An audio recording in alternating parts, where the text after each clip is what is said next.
muito feliz novamente ver a igreja cheia, ver a igreja voltando à sua plena normalidade. Amém, meus queridos? Porque, e já entrando na ministração, é isso que deve ser feito nesses últimos dias. Jesus falou assim, foi o escritor de Hebreus, falou: olha, vocês têm que congregar. Quanto mais vocês verem que o dia do Senhor está se aproximando, mais vocês devem congregar. E queridos, se há uma coisa que nós não podemos ter dúvidas, é que Jesus está voltando, é que Jesus vai voltar. Esse é um dos assuntos que era para ser mais comuns no meio da cristandade. A igreja primitiva, ela pregava, ela ministrava constantemente isso: olha, arrependam-se dos seus pecados, porque Jesus está voltando. Toda a base do cristianismo é em cima dessa promessa de Jesus, que Ele iria voltar. Mas infelizmente, o que acontece? Infelizmente, nós cristãos contemporâneos, nós nos esquecemos muito dessa promessa. Nos esquecemos muito disso que era para ser base da nossa vida cristã. Não se preocupem não, que é o bebedouro ali que está levantando voo ali. Obrigado, Zé. Está levantando voo. Queridos, voltando aqui. Infelizmente, muitos cristãos hoje vivem como se Jesus não fosse voltar. Muitos cristãos vivem como se isso fosse uma promessa vazia, que não vai acontecer. Mas o que eu quero deixar aqui para nós hoje, que é o que nós vamos refletir hoje aqui nessa noite, é que Jesus vai voltar.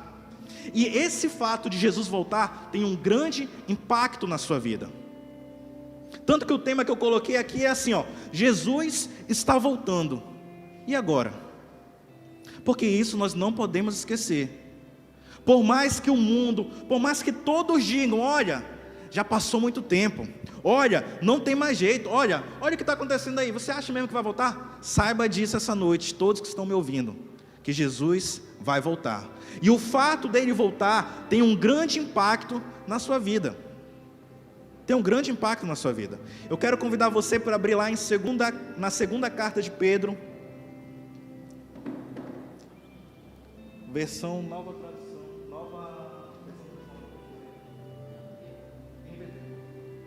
Segunda carta de Pedro, conseguiu? Capítulo 3, a gente vai ler aí dos versos 1 em diante, tá bom? As cartas em geral, querido, elas são muito importantes para nós, são de muitíssimo valor para nós. O Velho Testamento tem o seu valor histórico, os evangelhos têm o seu valor ali para sabermos quem é o Cristo. Mas as cartas têm um valor muito maior para nós, porque elas nos mostram como nós devemos viver para esse Cristo. Os evangelhos nos apresentam Cristo e as cartas mostram como deve ser a nossa vida. E aqui, segunda carta de Pedro, capítulo 3, ele vai falar exatamente sobre esse ponto que nós estamos abordando aqui hoje, sobre como nós devemos nos ver frente à volta de Jesus. Ok? Nós vamos ler todo o texto, aqui 1 ao 13, e depois nós vamos pontuando. Diz assim a palavra do Senhor: Amados, esta é minha segunda carta a vocês, e em ambas procurei refrescar sua memória e incentivá-los a pensar com clareza. Imagine só aqui, queridos, que é como se tivesse o apóstolo Pedro aqui lendo para você. Ele escreveu essa carta para você. Vamos lá. Amado, esta é a minha segunda carta a vocês, e em ambas procurei refrescar a sua memória e incentivá-los a pensar com clareza. Quero que se lembrem do que disseram os santos profetas muito tempo atrás e do que ordenou o nosso Senhor e Salvador por meio dos apóstolos que lhe enviou. Acima de tudo, quero alertá-los de que nos últimos dias surgirão escarnecedores, que zombarão da verdade e seguirão seus próprios desejos, dizendo: o que houve com a promessa que ele voltaria? Desde os tempos dos nossos antepassados, tudo permanece igual, como desde a criação do mundo. Eles esquecem deliberadamente que Deus, por sua palavra, há muito tempo criou os céus e a terra seca, que fez surgir em meio às águas. Depois, com água destruiu todo o mundo antigo no dilúvio. Pela mesma palavra, os céus e a terra que agora existem foram reservados para o fogo e estão guardados para o dia do julgamento, quando todos os perversos serão destruídos. Logo, amados, não se esqueçam disso. Para o Senhor, um dia é como 1000 anos, e 1000 anos é como um dia.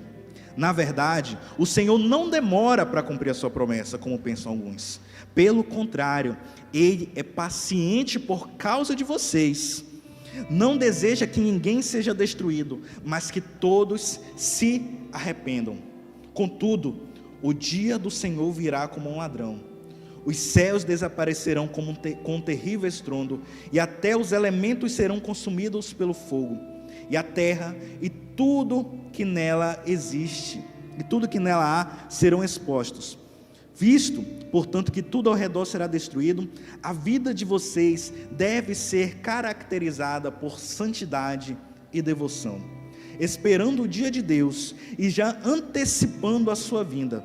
Nesse dia, Ele incendiará os céus e os elementos se derreterão nas chamas. Nós, porém, aguardamos com grande expectativa os novos céus e a nova terra que Ele prometeu, e um mundo pleno de justiça. Amém? Dê um aplauso ao Senhor por sua palavra. Glória a Deus. Glória a Deus pela sua palavra. Então, queridos, como eu estava falando, desde a igreja antiga há a esperança da volta de Cristo. E pelo que a gente pode ver aqui, desde aquela época já existem escarnecedores, já existem pessoas que falam que Ele não vai voltar. Agora imagina, né? Tem teólogos que falam, eu concordo com isso. É muito mais difícil ser cristão nos nossos dias. Por quê, pastor? Pensa só, se naquela época para eles já ficavam falando que Deus estava demorando, imagine para nós agora, que passaram 2000 anos. 2000 anos. Mas Pedro, ele faz esse alerta que serve para nós. Ele fez esse alerta para aquelas pessoas, ele faz esse alerta para nós hoje. Primeira coisa que ele fala, que é o que eu coloquei, é o que está no versículo, coloquem no versículo 1, do 1 em diante, olha. A primeira coisa, o primeiro conselho, né, eu coloquei aqui, Pedro nos fez alguns alertas sobre como deve ser a nossa atitude frente à realidade da volta de Cristo. Nós já vimos o quê? Que Cristo vai voltar, e por causa que Ele vai voltar, nós devemos ter certas atitudes. E a primeira atitude que nós devemos ter é essa aqui, ó. Nós devemos estar despertos e nós devemos relembrar, olha aí, ó. Amados, essa é a minha segunda carta a vocês. Em ambas procurei refrescar a sua memória e incentivá-los a pensar com clareza. Noutra tradução ele fala assim: nas duas cartas eu tentei despertar vocês e eu tentei fazer com que vocês relembrem. Despertar e relembrar do quê? Do Evangelho de Cristo. O primeiro ponto que nós não devemos esquecer, queridos, é do Evangelho do nosso Senhor Jesus Cristo. Muitos cristãos, eles andam hoje, de fato, até como fala aí, muitos cristãos parece que estão sonolentos para o Evangelho, parece que estão vivendo só levando com a barriga a vida do Evangelho. E qual é o Evangelho? Qual é o Evangelho? Esse Evangelho que ele fala aqui, que é até que foi revelado desde os antepassados, né? Esse Evangelho é aquele mesmo expresso lá desde o início, lá de Gênesis. Em Gênesis 3,15, nós temos a primeira expressão do Evangelho, que é o que a gente chama de proto-evangelho, o Evangelho inicial. Naquela ocasião lá, logo depois do pecado, veio a primeira promessa do Evangelho, que era qual? Coloca aí Gênesis 3,15, só para ler, está aí, ó.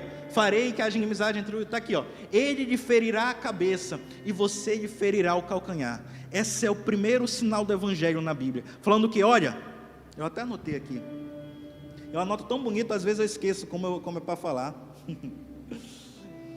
O que isso aí nos fala? Desde o princípio, que nós não daríamos conta sozinhos, que Ele ia providenciar alguém para nos salvar. Esse é o Evangelho. Você não consegue se salvar. Você precisa de alguém para lhe salvar. E quem é esse alguém que nos salva? Nessa época ainda era uma promessa. Vai vir alguém que vai ferir a cabeça da serpente, vai derrotar a serpente, vai derrotar o pecado, e consequentemente vai lhe salvar. Aí era a promessa, mas para nós, ele já veio, é Jesus Cristo. Jesus Cristo. E por que eu falo que às vezes parece que há muitos cristãos que estão adormecidos quanto a esse Evangelho? Porque eu acho que eu ministrei isso também alguns cultos atrás. Há diversos cristãos, falando para cristãos mesmo, que pensam que podem vencer com a força do seu próprio braço, que pensam que podem por si só salvar-se, que se acham tão santos, que se acham tão bons, que quase não precisa de um Salvador.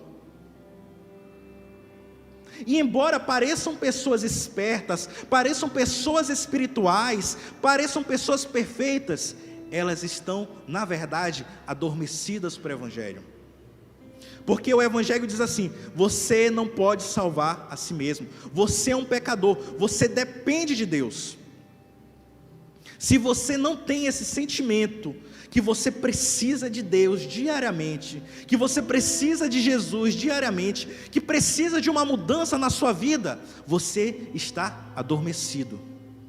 Precisa despertar, precisa lembrar o Evangelho verdadeiro, que é: você não pode nada sem Jesus. Você não pode nada sem Jesus. Ai, pastor, mas de uns tempos para cá parece que o senhor só está ministrando sobre isso, que a gente é imperfeito. É porque não pode esquecer. Não pode esquecer. Infelizmente, queridos, a igreja, principalmente a brasileira, ela está imersa nessa teologia que o ser humano é a coisa mais importante e perfeita. É mentira. Nós somos imperfeitos, pecadores, que precisamos de alguém para nos salvar. E é preciso que a igreja tire isso, essa teologia maligna dentro delas. Porque é assim, querido, desde lá da época do Jardim do Éden, a estratégia de Satanás sempre é a mesma. Ele tenta vir para a gente como se fosse algo bonito. Não lembra lá dele apresentando o fruto? Lembra lá dele apresentando o fruto? Olha que fruta bonita, tudo e tal. Não, você não vai morrer, você é coisa boa. Da mesma forma, hoje nas igrejas entrou essa teologia que coloca o homem como a coisa mais perfeita. Tem um pastor aí, não vou citar o nome, é esse desses pastores coaches da vida aí. Tem um livro dele que é um absurdo teologicamente. Fala assim: você é a fraqueza de Deus. Basicamente esse é o tema. Isso é um absurdo teológico. Você não é a fraqueza de Deus, você não é o centro de Deus, você não é o centro do universo, você é um ser imperfeito, que precisa de salvação, e graças a Deus por isso, porque Jesus veio justamente para esses seres imperfeitos. Quando nós pensarmos que somos imperfeitos, não é motivo de tristeza não, é motivo de dar graças a Deus, porque por causa que eu sou imperfeito, por causa que eu consigo reconhecer que eu sou imperfeito, é sinal que eu também reconheço que eu preciso de um Salvador. E é sinal que nós, assim reconhecendo, esse Salvador vai estar ali para nós. Então, nós como igreja, precisamos primeiramente despertar para o verdadeiro Evangelho. Voltando, o tema da ministração é: Jesus está voltando, e agora? A primeira coisa, a primeira atitude que nós temos que ter é essa: vermos que despertar para o verdadeiro Evangelho. E qual é o verdadeiro Evangelho? O verdadeiro Evangelho é aquele que Jesus está no centro. É aquele que eu me reconheço como um ser imperfeito, que vive a buscar a perfeição, mas não consegue, e por causa disso Jesus vem e Ele nos faz perfeito. É Ele que muda nós, de dentro para fora, como aqui sempre eu falo. Não é você pelas suas próprias forças, não é você porque você é especial, porque você é o alecrim dourado no campo de Deus, não é. Ele lhe ama, isso é verdade, mas você precisa reconhecer que é um ser imperfeito, precisa despertar para isso, Precisa ter esse despertar. E daí, fazendo o gancho com o que eu comecei na ministração, né? Eu sei que sai um pouquinho do tema, mas essa é uma das importâncias do porquê nós devemos congregar, queridos.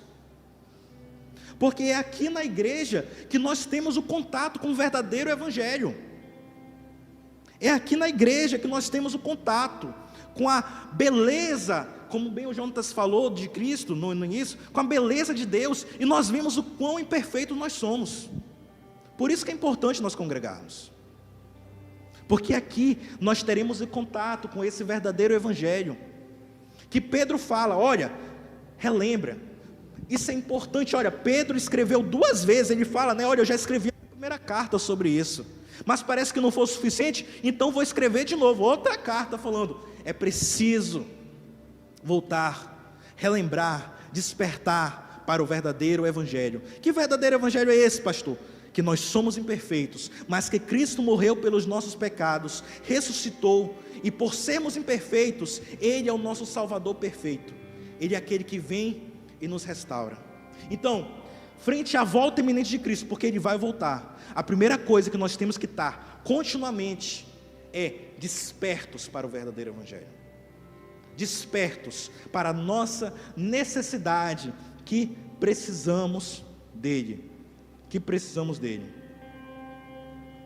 O segundo ponto que o apóstolo Pedro nos alerta é sobre o tal dos escarnecedores, né? Que ele fala assim, olha, tenham cuidado, porque vai aparecer gente aí falando coisas erradas. No capítulo 2, se eu não me engano, no capítulo 2 da segunda carta de Pedro, é só ele falando basicamente sobre falsos profetas. Não sei se agora é da primeira ou da segunda carta, mas é isso, Pedro ele faz um capítulo todo falando sobre falsos profetas, falando que nesses últimos dias iam surgir esses falsos profetas, essas pessoas que iam enganar a gente, e nós devemos estar atentos para esses falsos ensinos, porque como eu até dei o exemplo, é coisa muito sutil, Por exemplo, esse pastor que eu citei agora há pouco, se você for no canal dele, tem mais de 2 milhões de inscritos, é o pastor das celebridades, mas só prega o quê? Só prega isso, você é um espelho que reflete você é um espelho que reflete a imagem do Senhor, não chore pois o mundo, baboseiro isso aí, essa música não é cristã não, mas o Anderson Freire que canta, não é cristão, falo mesmo, não é, está endeusando o homem.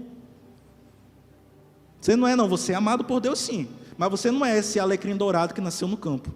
Só que, o que acontece? Esses falsos profetas vêm para cima da gente, e a gente começa a achar bonita a coisa, por isso que nós devemos ter cuidado, que é aqui o segundo ponto.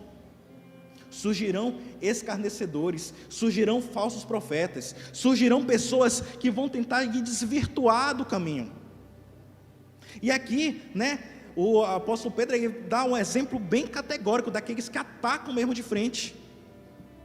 E queridos, vamos lá, em relação a essa questão da volta de Cristo, nós temos que ter muito cuidado, queridos, porque se a gente for deixar pensar mesmo, a gente acaba caindo na deles. Cara, faz muito tempo, eu tenho que viver minha vida aqui como se não houvesse o amanhã, eu tenho que viver minha vida. Mas você sabe por que eles fazem isso? Tem uma explicação muito lógica do porquê essas pessoas fazem isso, e essa explicação também, ela entra muito do porquê que hoje em dia isso está tão forte. Porque, queridos, uma coisa é fato, nunca o cristianismo foi tão, por assim dizer, deixa eu ver aqui um adjetivo, eu não consigo ver outro adjetivo, foi tão zombado frente à sociedade. É ou não é verdade? Nunca foi tão zombado.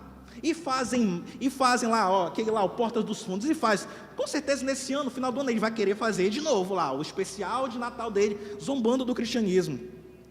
As paradas aí homossexuais que tem, tudo, querendo zombar do cristianismo. Mas sabe por que eles fazem isso? É muito lógico, queridos, é muito lógico. Deixa eu só ver se eu estou dentro aqui. Eu queria água, na verdade.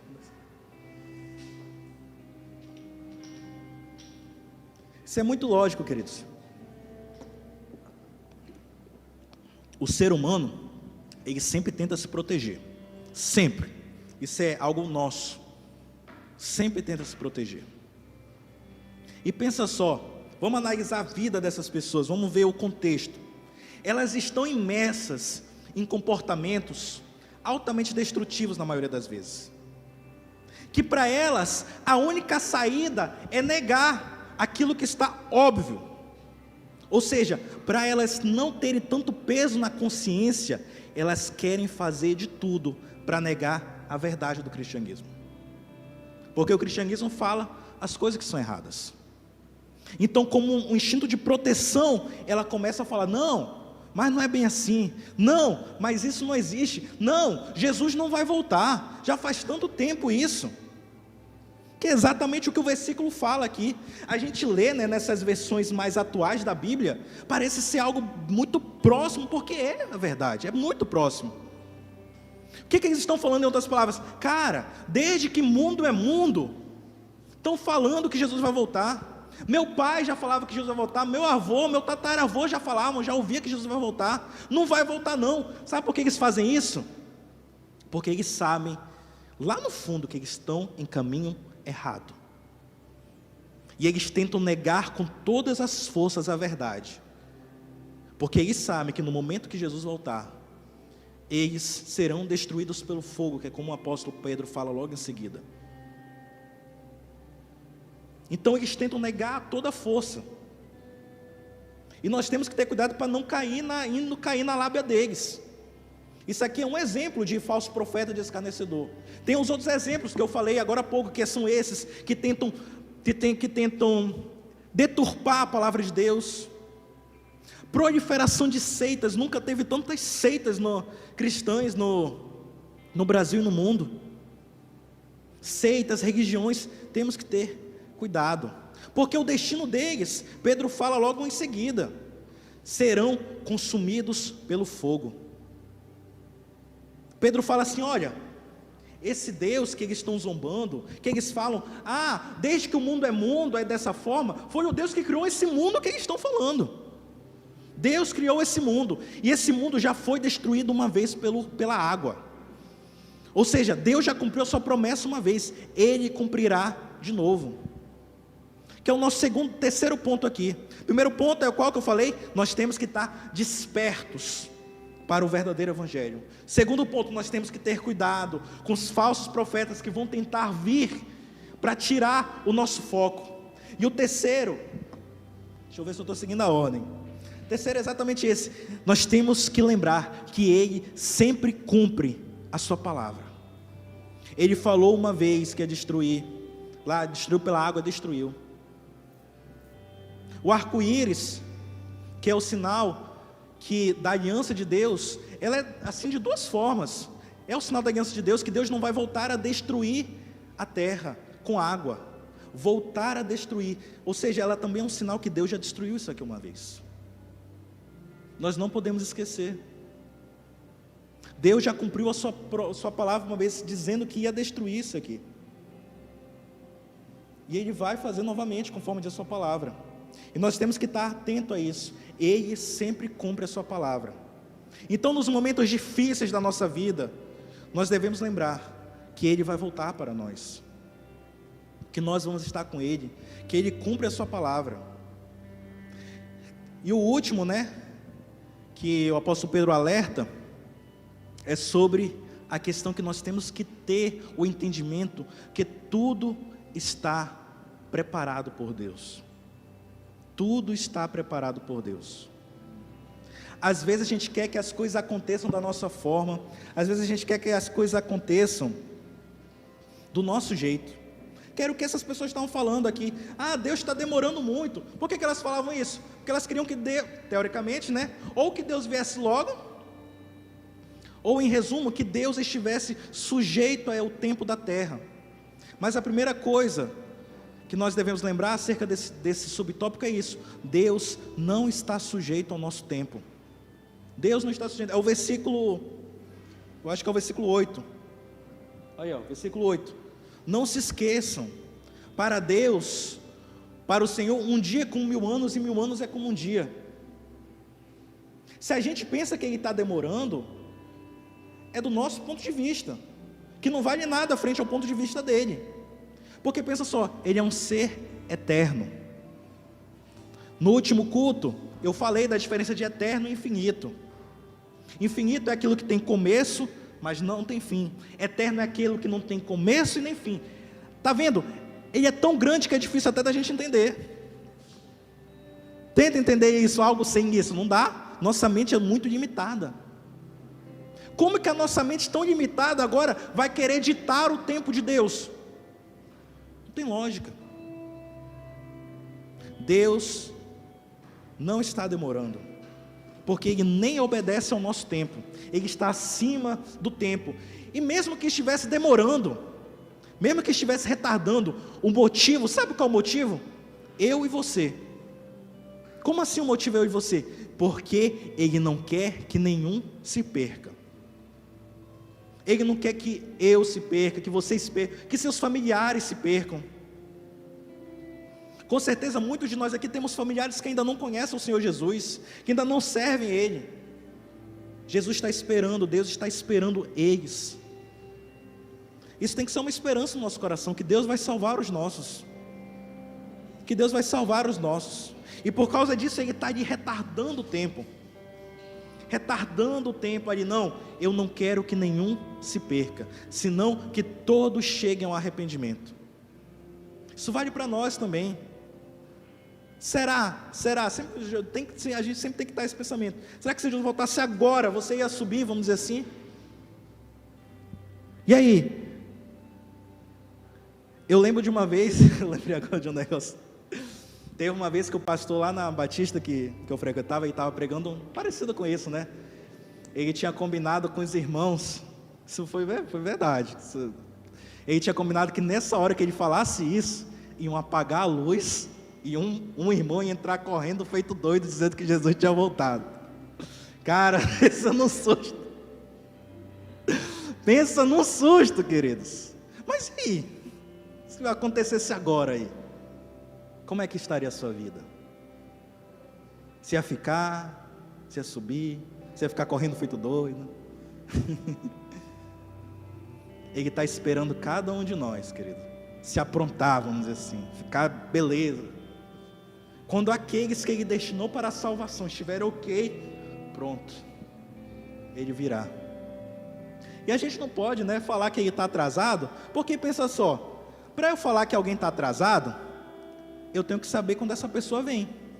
Se eu marco aqui com a Mima, vamos estar aqui 5 horas da tarde, a Mima chega às 6, ela está atrasada. Agora, se eu não falo nem o horário para a Mima, não tem como saber se vai estar atrasado ou não. E é assim, e é isso que o apóstolo Pedro conclui, né? Ele vai vir como um ladrão, numa hora que você não vai esperar. Uma hora que você não vai estar esperando. E vamos ser sinceros, na maioria dos dias a gente nem pensa, né? Cara, Jesus pode voltar hoje. Falo por mim. Tem dia que tem muitos dias até, que eu não paro e penso assim, cara, Jesus pode voltar hoje. Pastor, como assim você não faz isso? Você que é pastor, que é para fazer?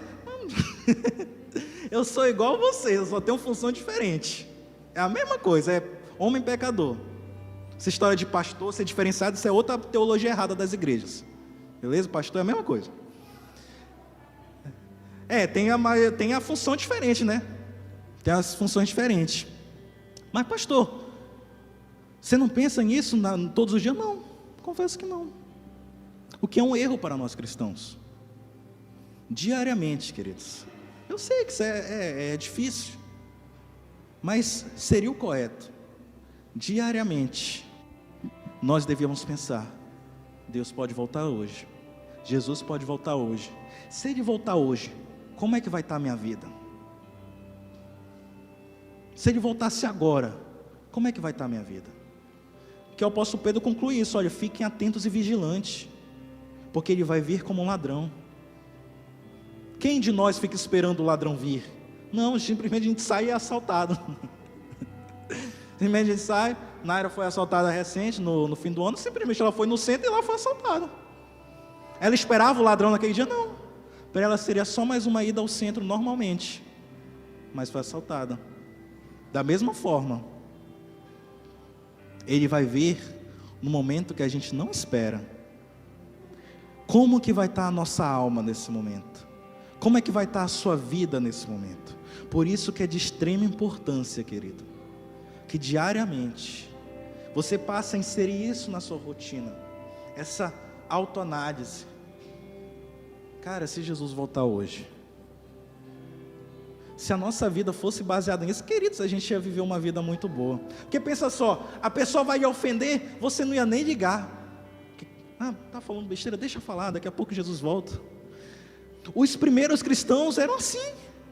Eles aguardavam a qualquer momento Jesus podia voltar. Quando nós passamos a compreender isso, a nossa vida fica mais leve. Porque nós passamos a não importar com as pequenas coisas dessa terra. Porque nós sabemos que a qualquer momento, que é exatamente o que fala aí no capítulo. Olha, a qualquer momento, tudo isso aqui vai passar. A qualquer momento, tudo isso aqui vai ser queimado pelo fogo. E é sempre bom ressaltar aquela situação. Quando a gente fala da volta de Jesus, ela pode ser essa volta de Jesus triunfante que terá com o arrebatamento, mas ela pode ser também através da nossa morte. Quantos aqui sabem o dia que vão morrer? Ninguém sabe. Pode ser ainda esse ano. Pastor, pelo amor de Deus, é verdade, ninguém sabe. Pode ser. Como é que você vai estar nesse momento? Como é que vai estar a sua alma nesse momento? Será que você vai ter coisas boas para apresentar diante de Deus? Ou será que você vai ser mais um dos trilhões, milhões, milhares que apenas se importaram com as coisas dessa vida? Porque a verdade é essa. Nós vamos cantar daqui a pouco uma canção que fala bem isso. Nós na vida, nós buscamos tantas coisas, muitas vezes até sem razão. E no fim, queridos, muitas dessas coisas é correr atrás do vento. Nós precisamos diariamente, para não dizer de hora em hora, nos analisar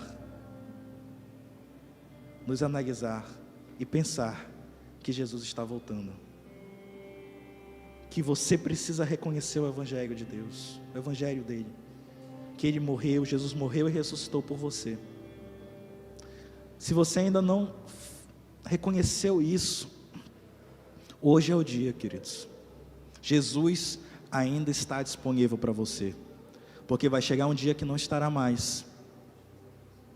Como diz o apóstolo Paulo lá em Coríntios, hoje, se ouvides a sua voz, não endureça o seu coração. Jesus está aqui por nós, amém, queridos? Quero convidar o ministério de louvor, dê um aplauso ao Senhor. Essa era a palavra do Senhor para a nossa noite. Jesus está voltando e por isso nós temos que nos manter despertos para o Evangelho, cuidadosos com os falsos profetas e crendo que Ele cumpre as suas promessas e que Ele pode vir a qualquer momento, amém?